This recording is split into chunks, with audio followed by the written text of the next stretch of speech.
Hello everyone, welcome again to my channel. Today I want to talk to you about the war that started the new year and Donald Trump has given the order to execute this army general from Iran. Now my topic is how to end all wars, and I'm just taking a very simplistic approach to this, and it might sound simplistic, but the way to end all wars forever is this: everyone who decides to give the order to start a war with any country, they and their families should be required to be at the forefront of the battle. In other words, Donald Trump and his family and his wife and kids should be at the forefront of the battle. And I am sure if this was the case, that the general who is in charge of any army, whether it is the President of the United States or the Army General that they just killed, or the Supreme Leader in Iran, if they were to be the ones flying in those planes and bombing and risking their lives, or going on the ground to invade a nation, I believe that nobody would start a war. But what these people do, they claim to train our sons and daughters to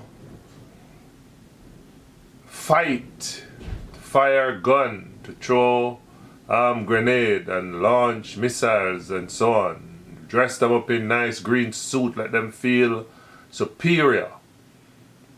Let them feel invincible. Psych them out, talk to them in a motivating way to motivate them to fight for your country. But let me tell you something, no matter how much training someone gets, you never, ever, never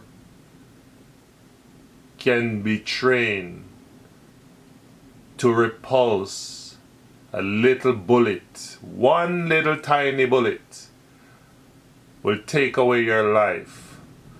So it's all just a farce. War is a farce. War is a farce. When they dress up our sons and daughters, and I know it's a lot of them, it is out of desperation. Why many of them sign up to join the army, because there are no jobs and they entice them with a lot of benefits. And so these people go and face the bombs and face the gunshots. I don't know. I grew up in a situation where just to hear the gunshots is terror enough. But they psych these people out and train them, or so-called train them to go and face the bullet, bite the bullet. And many of them, as we saw in World War I and II, were slaughtered like hogs when Hitler started the war. So no matter how much training someone has, you cannot be trained how to repulse a bullet from getting in your skin, so to speak. And so my solution to end all wars is to require Donald Trump, to require all those persons, those big guys, to be at the head. Just say, once you're gonna initiate a war with a country, you gotta be the one to go on the ground and start it. And the soldiers will follow behind you. You will see how quick Donald Trump backed down from a war. But no, they're not going. They are safe. Their family is safe. Everybody, I mean, Donald Trump, I'm sure he has hundreds of security guards and bodyguards and all kind of guards around him. Yet he's sending people's children to go to war and to risk killing themselves and maiming themselves. That's why a lot of them, when they come back, they're shell shattered. They're turned fools. You know, it's really an evil thing when people initiate wars. And that's my little take on this development. What a New Year present we have been handed by Donald Trump. And this guy, as everybody sees, just to look at his countenance alone, a lot of time you can tell people's character by just their countenance alone. You can tell their disposition. Donald Trump doesn't back down. He's a warmonger, and yet he had promised in his election campaign that he would make the difference and stop all these wars.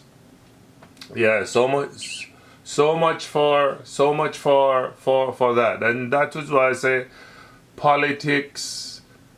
It's really a messy thing, because everybody else, in order to get to power, they're always promising that they will be the Messiah, they will make the difference, they will make your life better, they will make you rich, they will create a better life and a better economy. But look at what this guy is doing. He's ready to start a world war. Because remember, nobody seemed to be talking about the fact that, don't forget that Russia and China is always backing Iran.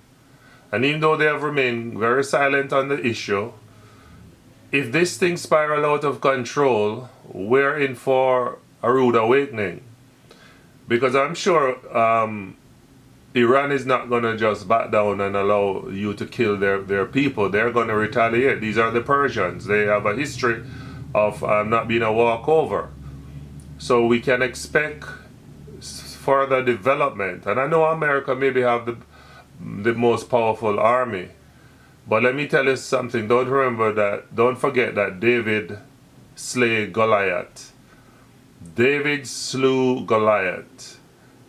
So it is really sad to see. But you know, and the next thing I want to say is, after so many years of war and learning the art of war, I am not sure why is it that Iran was so ill prepared that you allow a drone to invade. Well, it didn't happen in Iran, and I understand that, but these men should be more prepared to navigate the skies and to know what's happening overhead, because if you're not, it was through air war that America defeated Iraq, and so they should have learned by now that control the skies and and basically win any war.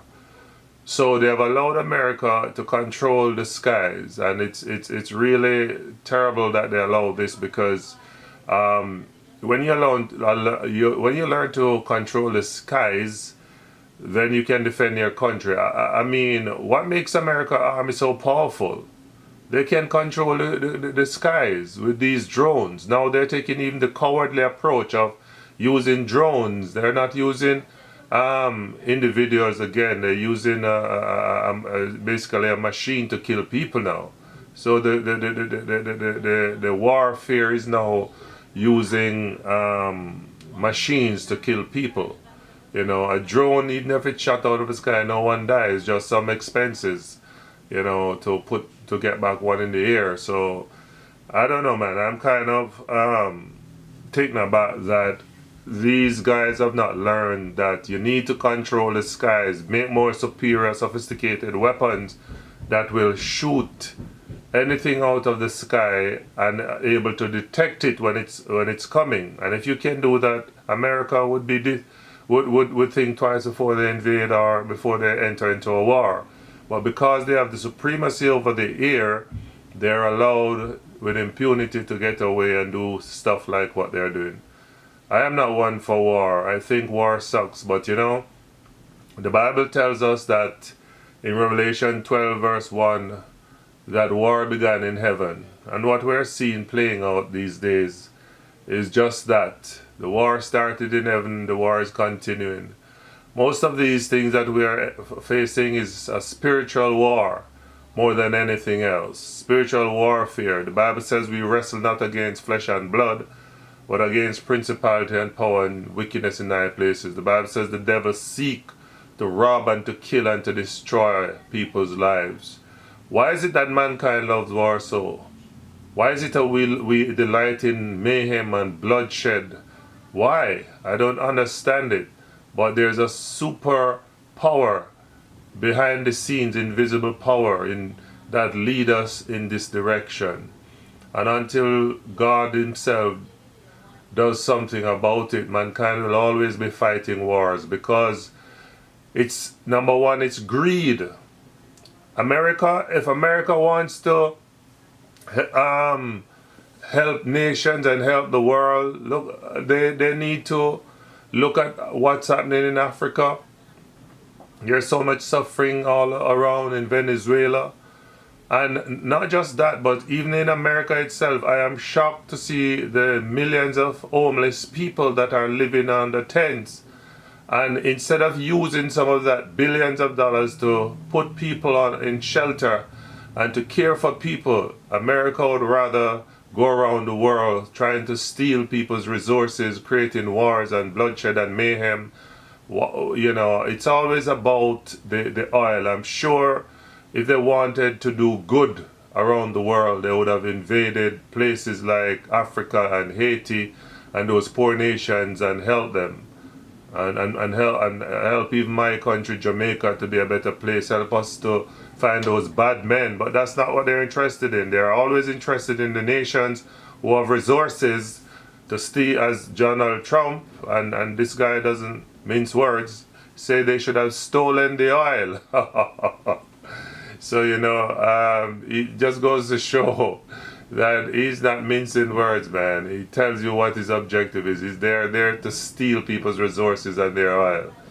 It is a sad world that we live in, my friend, because when these megalomaniacs start these wars and our sons are dying, and then we have to be living in fear or dread of what is going to happen, because when a war really breaks out in the world, it affects everything. Food prices, it affects how we live, it affects how we travel, it affects everything in the world.